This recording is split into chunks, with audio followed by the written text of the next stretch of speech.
So let's have a little chat, shall we? Let's have a little occult chat. This is your host, The Occult View. And I'm going to title this video Costco Birthday Cakes, Meatballs, and Drama. Yeah, I know. That's going to be the main title.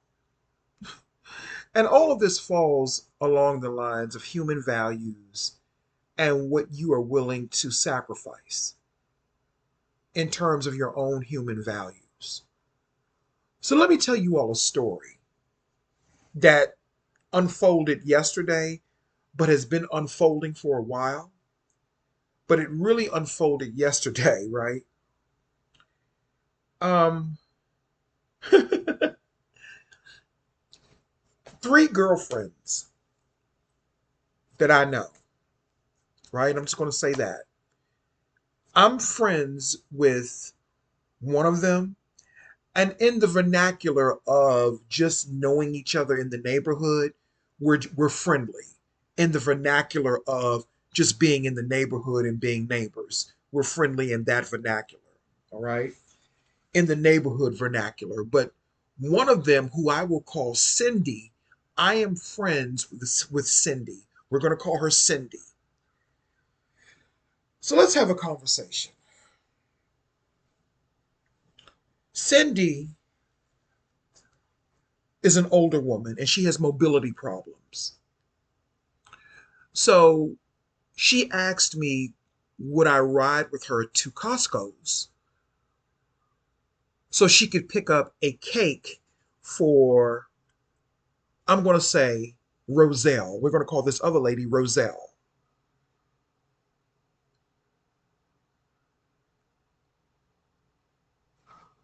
Roselle's birthday is today. In between both Roselle and Cindy, there's another friend, and we're going to call her Janet. But that's not her real name, but we're going to call her Janet.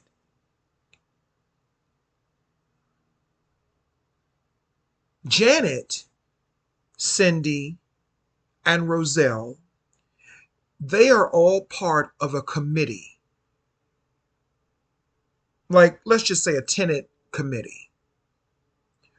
Janet is the president. Janet is friends with Roselle more so than anything else. But she's also friends with Cindy. Okay? Cindy and Roselle have been becoming closer and closer. Janet has shown tendencies of jealousy because Cindy and Roselle have become closer and closer over the past year or so. Just to give you a background story on what's really going on. So it's about Costco cakes, meatballs, and jealousy. So Roselle's birthday is today. Cindy is planning Roselle's birthday. Janet is jealous because she feels like they're in a committee, and each month that there is a committee member's birthday, they give that committee member a birthday party.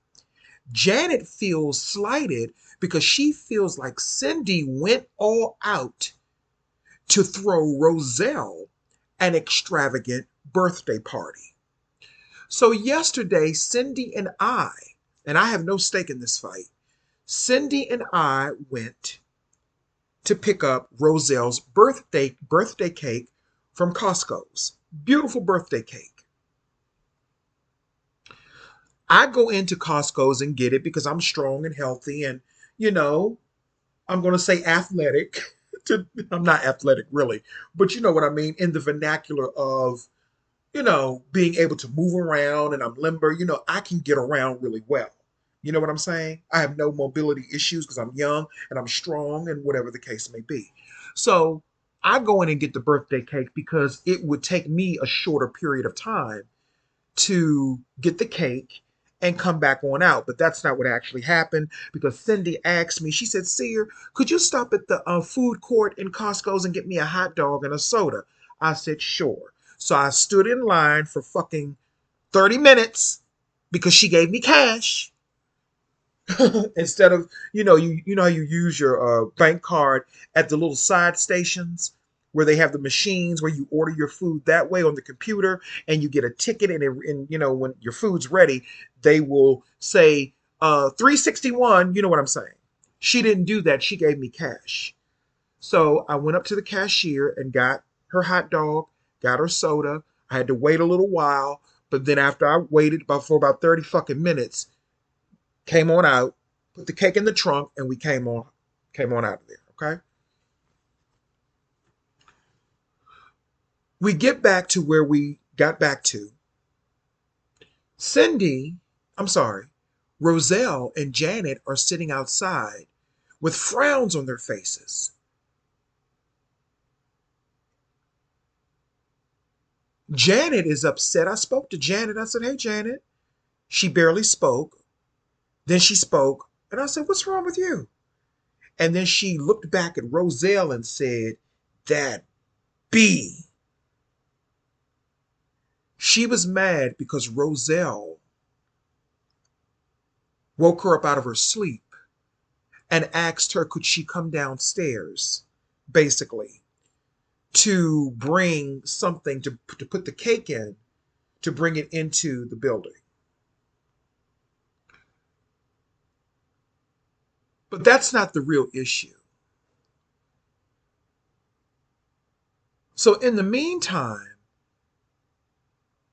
Cindy and Janet, they go and decorate the apartment or whatever, or the party room or whatever. The dining room, I'm sorry, the dining room where you could have functions. They go and they decorate for Roselle's birthday. And Janet makes the comment to Cindy, "Look at all these decorations." Now remember, they're in a committee together. She said, "Look at this," is what Janet is saying. She's the president of the committee. "Look at all these fancy decorations you got up here for Roselle. When me and so have our birthdays, or any other member of the committee, when we have our birthdays, we don't get this. You give us ghetto parties." She was talking to my friend Cindy, the one who has the car, who takes everybody where they need to go when they need to pick up things for parties and anything that's concerning the committee.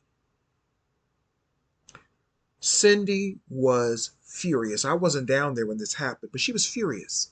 She was hurt. And she told me that after this, she is done with the committee. She said that Janet hurt her feelings, and this was the third time that she did this. And she's done with it because Janet is jealous that Cindy and Roselle are becoming friends. It has nothing to do with the decorations. The real issue is Janet has a jealousy spirit because she's jealous that Cindy and Roselle have become friendly with each other. Here's where I'm at with it.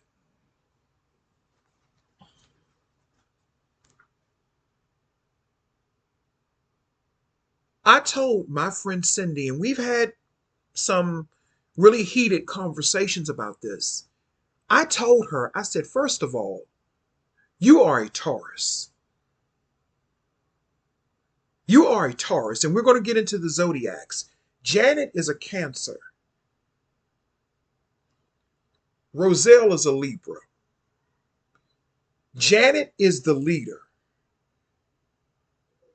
And I told Cindy, I said, listen, Janet is a Cancer. Cancers are natural leaders. You are a Taurus. Tauruses are leaders in their own right, too. The two of you in that committee, or AKA coven, because committees, associations, no matter what fancy words they want to use for them, they are covens. And there's nothing wrong with that. But they are covens. Even though some of them might be Christians and they may speak down on witchcraft and all of that, but those are covens. They're covens. They write petitions, literal petitions. They call them petitions. They send out work into the universe to manifest in their groups. Those are covens no matter what they want to say. I told Cindy the relationship between you and Janet in that committee, aka coven, is not going to work because you both are leaders. Now, I'm friends with Cindy, who's a Taurus. I'm friends with Cindy. I like Janet, but I'm not friends with her. I like Roselle, but I'm not friends with her. Roselle is a Libra, but the hierarchy is Cancer, Taurus, in this situation, then the Libra, unless they're pulling from the Aries side. So Roselle feels like Janet degrades her a lot. Well, that's because she's not pulling from her Aries, she's pulling from the Libra part of herself.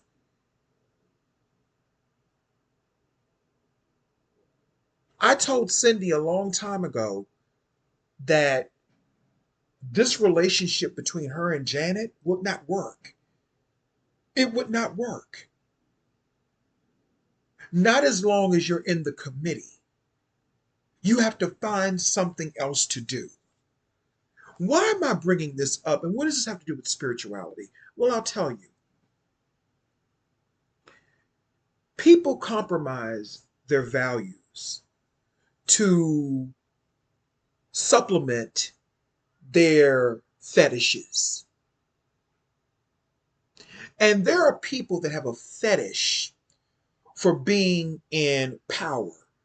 And a lot of these people in these committees and associations and all of that, they have a fetish for having power over people. It could be them withholding a piece of chicken from you. That gives them a rush. That gives them a certain feeling.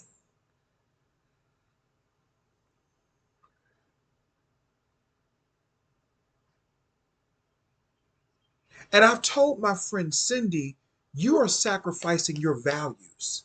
You are allowing yourself to be abused and misused, all for the sake of being in a committee that has the illusion of power. Because that ain't no in the vernacular of reality, it's not a real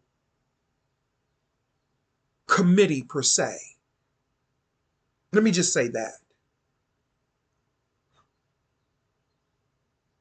But how much longer do you think you should sacrifice your values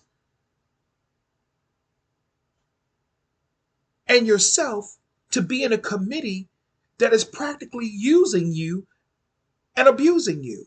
Whenever they have any type of functions for that committee, Cindy is the one who goes to get the food because she's the treasurer. She goes to get the food. She takes them to go get the food. She picks out the food. And I just told you she has mobility problems. So sometimes I go with her to help her.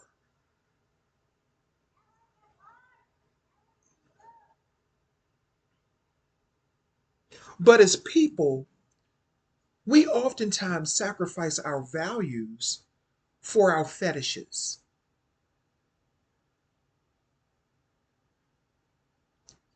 Here's another example of that. And this example may be a little bit more radical, but bear with me. When you have men, for example, and I was thinking about this because I've experienced this throughout the years from a lot of men. When you have men who claim that they're looking for love, right? And I'm only speaking on men because I'm a gay man. You have men who claim that they're looking for love, right? And I'm talking about men in the vernacular of all categories, in all categories of the LGBT community. Whether you're bisexual, DL, straight, pretending to be, DL, pretending to be straight, whatever, in all categories. You have men who say they're looking for love, right? Or men who say they like a certain type of person. But because, let's just say in general, because it doesn't show up in the package that you necessarily want, you reject it and you sacrifice yourself and what you really need, and you go off with someone else who's going to use you as a sacrifice. And I don't mean sacrifice in the literal term of unaliving somebody, but I just mean sacrificing your values as a human, as a spiritual being having a human experience. Because everything is not about intercourse or licentious pleasures. And I've talked about this before. So, because something is not in the package that you want, even on a friend level, you will reject it, you will become combative with it, and you will try to destroy that. Let me give you an example. I've had men contact me who've seen me dressed up in drag, right? When I used to be on dating sites and stuff like that. And they would contact me based upon how I looked. They liked how I looked, right? So then they would start asking me a bunch of questions. Do you take hormones? Do you live 24 hours as a woman? And I'm like, what the fuck are you talking about? You contacted me, right?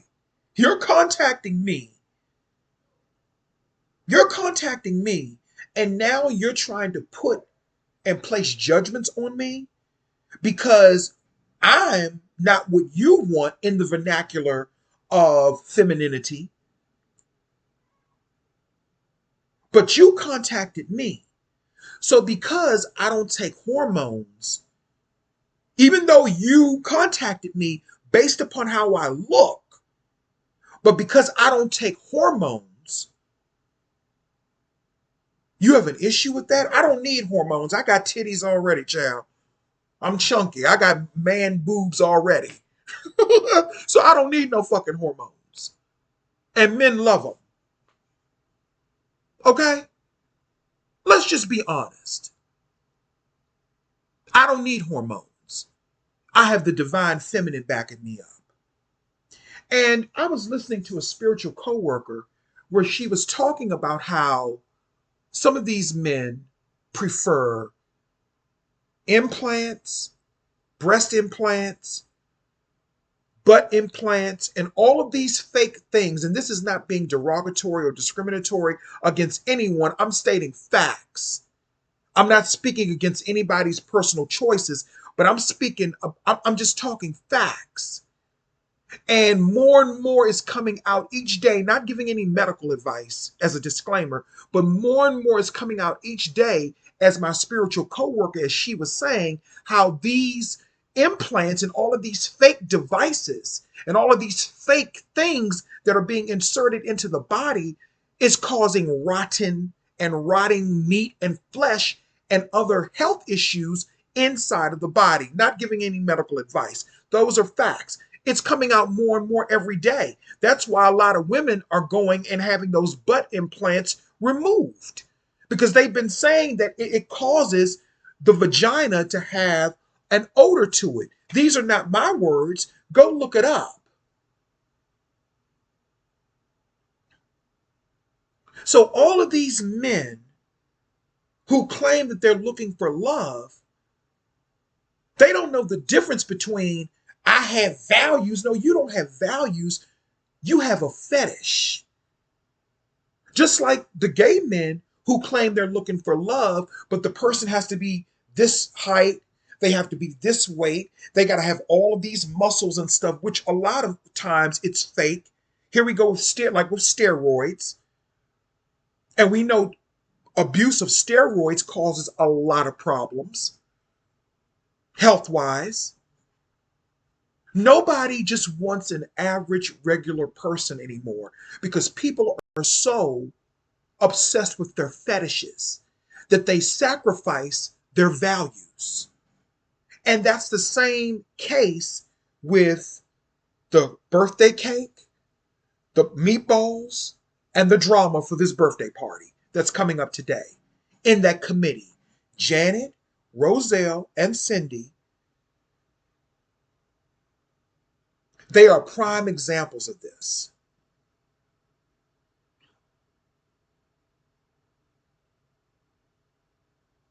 You sacrifice your spirit, you sacrifice your values for human fetishes. But what are you really getting out of it long term? So you say, so again, let me go back to what I was saying earlier. Men would contact me, but if I told them that I don't take hormones, they would ghost me.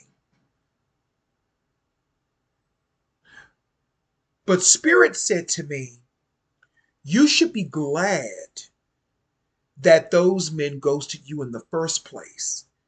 And I said, why? And Spirit said to me, because they weren't human to begin with. I said, oh, what are they, demons? That's just my question. Are they is it a low level demonic entity? It's easy to find someone to help you tap into the lowest forms of your human nature and your human depraved states. And when I say depraved states, I'm talking only about when you forsake yourself for someone else. And we've all done that. Me, you, we've all done that. Nobody is perfect. That's why I tell people don't hold me to no high regards or standards. I'm going to disappoint you. But it is easy to find someone who can only stimulate, let's just say for layman, for the sake of layman terms, who can only stimulate your root chakra and your sacral chakra. They can only stimulate those parts of your spiritual dimensions. It's easy to find somebody to do that. But what about someone that can stimulate your crown? And even above that, that's a whole different a ball game. So what I'm finding now is that I don't want somebody who can just get me off in the moment. Yeah, that's good in the moment. But in the long term, is that person good for you? And it doesn't have to be about sex. See, going back to the story of Cindy, Janet, and Roselle, Costco birthday cakes, meatballs, and drama, going back to that story, they all stimulate the lowest parts of themselves. And the only thing that they have in common is that committee. There's no bond there. There's no real friendship there. Maybe between Cindy and Roselle, maybe. But when you peel back the layers, the only thing that they stimulate is the lowest part of themselves. So I'm quite insulted that men used to contact me and they liked me based upon what they saw. They liked my lips, they liked my bone structure, they liked it, only for them to tell me, oh, because you do not ingest or take hormones, I don't take you seriously. Because you're a natural person with natural, not a natural person, but you have natural attributes that stuck out to me. But because you don't go to a doctor and take hormones, I have an issue with you.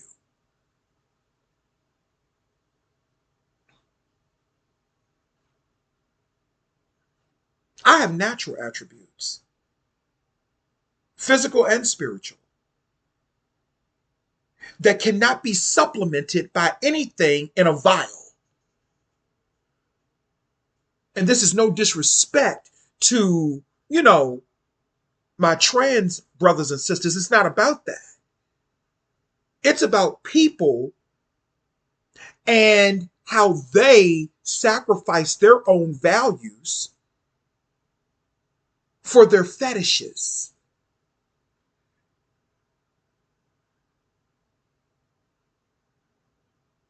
And these will be the same people that'll tell you that they want somebody that's keeping it real.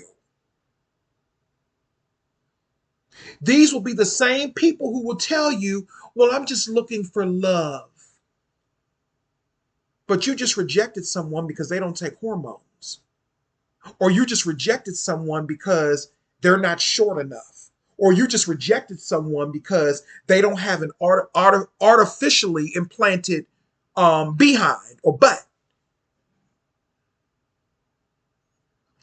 I got enough ass. I don't need no more. Okay? Just to be honest. Or you won't let somebody in your committee, not me, because I don't want to be part of no shit like that. But I'm just saying in general, you won't let someone be a part of your committee because you know you can't control them. This is all spell work. Just like something that happened to me at the grocery store the other day. Young man was ringing up my groceries. You know, here in the DC area, you have to bring your own bags now. I always bring my own bags for the most part. I never use those paper bags. The young man was ringing up my groceries. He asked me, do you need a bag? I said no.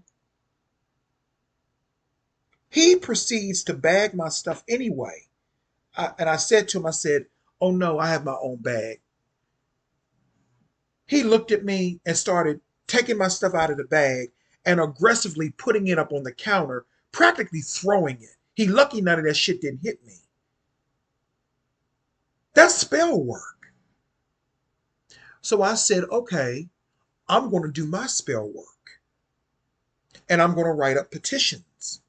So my spell work was to call corporate office and report him. And I gave them a detailed account, the time, the date, his name, because all of that is on the receipt. I said, you want to do this type of spell work towards me? I said, okay, my spell work is to go home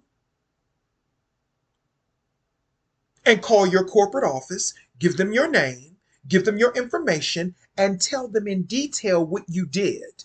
That's my spell work. So I reversed it and sent it back to him.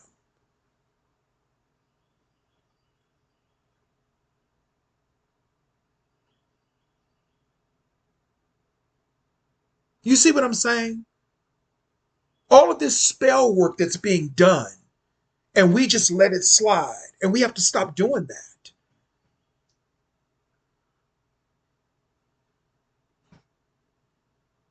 And men in particular, I'm gonna say something to you all. You messing around with people with all of those fake body parts, you messing around with those types of people, you don't know what type of energies you can pick up from that. And then you take that energy and you go to a natural, someone that's natural, who does not have all of that, and you take that energy and you spread it from one person to another. I call it spiritual disease because a lot of people are not only diseased mentally, they're diseased spiritually as well. See, I'm a spiritual doctor. I deal with the diseased spirit. I see the diseased spirit before I see the diseased person. We have to understand what is motivating people to do some of the things that they do. The behavioral patterns are backed up by something else. And that is what I see. I can hear it and I can see it. And when I say see it, I mean I can see it in their behavioral patterns. So when I see trouble in a person or a problematic person, I go the other way. I don't fool with them.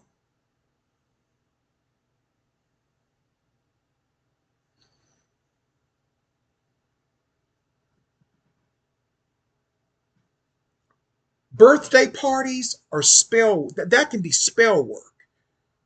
When I had my birthday back in August, I planned it myself. You should never let no one should ever plan your birthday party if you know that that person has a bunch of chaos and confusion surrounding them. And Roselle knows that Janet has an issue with her and Cindy being friends. She knows that Cindy and Janet don't really mesh well. So why are you having them plan your party? I planned my own birthday party. I cooked my own food because I'm a damn good cook. Spell work. I use my own spell work. I put my own self under my own ritual. I walk at the beat of my own tune. That's why a lot of people don't like me. And the people that watch me, that really rock with me, that's probably why a lot of people don't like y'all either. Because you don't fall under somebody else's ritual. Birthday parties are ritual and spell work.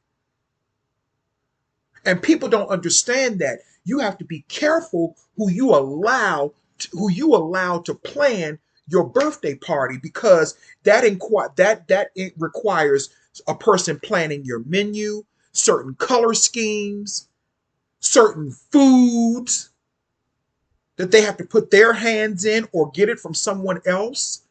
I cooked my own food for my birthday party. Yeah, I had meatballs too, but I made them myself, child. I had fried chicken, pasta salad, meatballs, and string beans. And I made my own cake. I made me a pound cake. And I had a few guests that I wanted to invite. That I wanted to invite.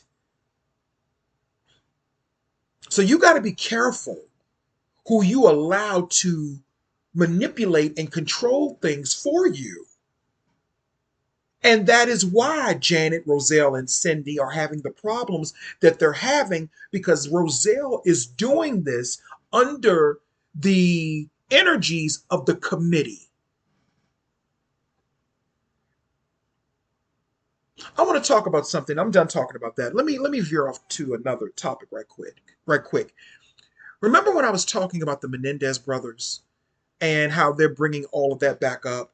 Well, there's a lot of indication that there were some, let's just say, some intimate moments between the two brothers themselves. Yes, I know, very weird and creepy and just nasty.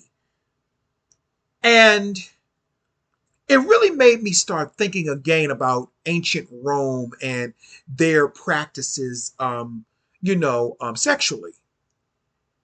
And it really made me focus on how, especially with white men, they always want a cookie cutter version of themselves.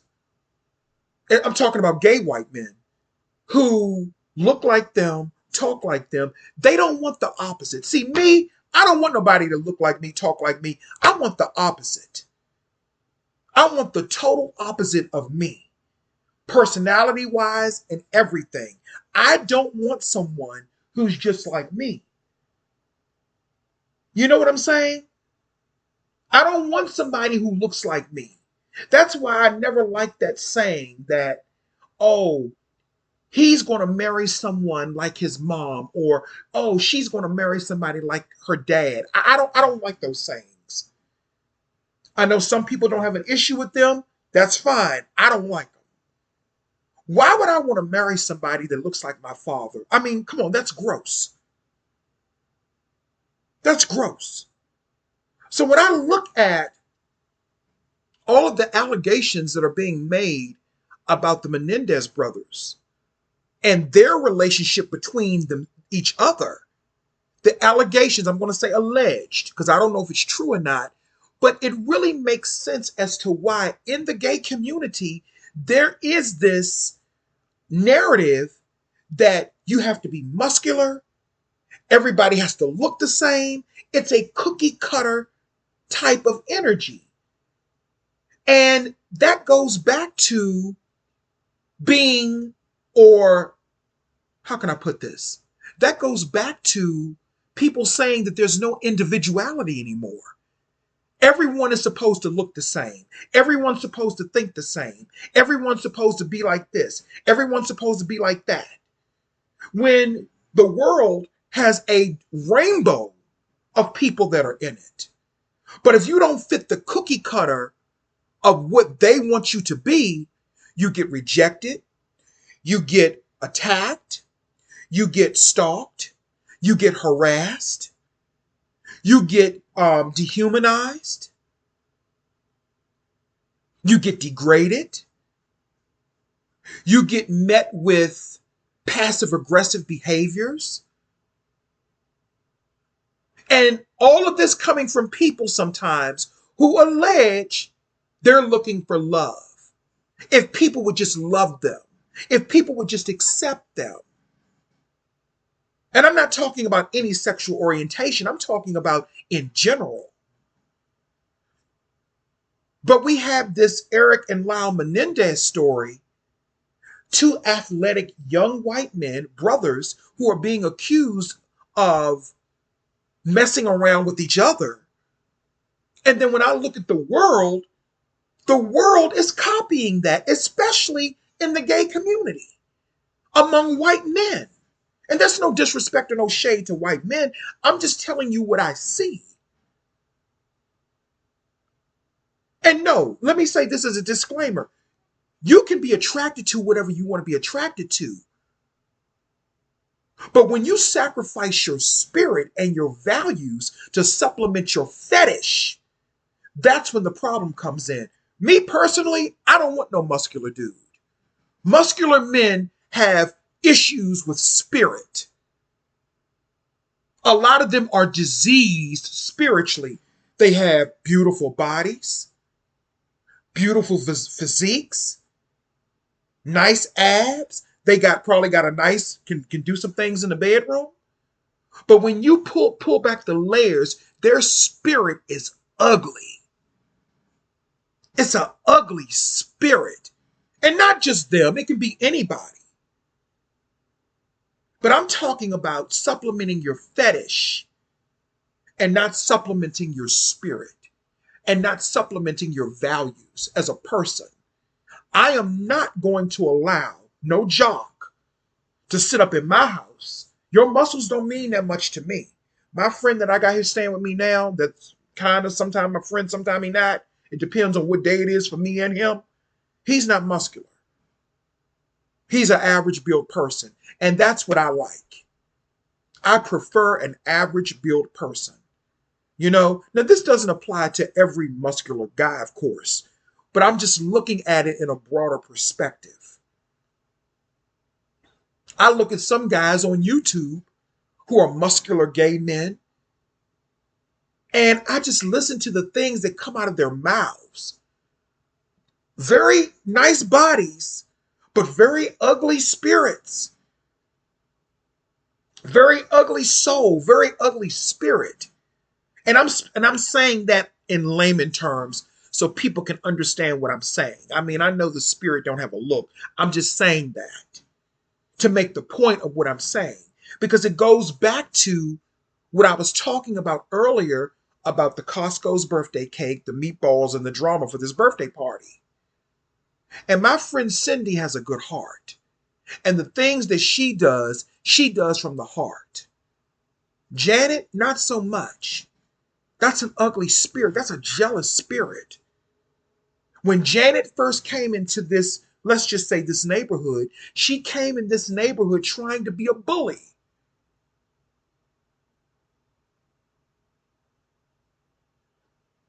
She came in trying to be a bully. She came in with the ugly spirit. And that's all I'm talking about. I'm just giving examples in my own lifestyle, in the gay community and stuff like that, because, a lot of gay men are muscular and stuff like that, allegedly, or whatever the case may be. Well, not really allegedly, they are. But what people are willing to put up with for their fetishes, whether it be sexual, for power, for money, for greed, it doesn't matter. What people are willing to put up with for their fetishes, it does not supplement the spirit. And that's what I'm talking about. Anyway, this is the occult view. I just wanted to say that. And I hope you all have a good day. All right.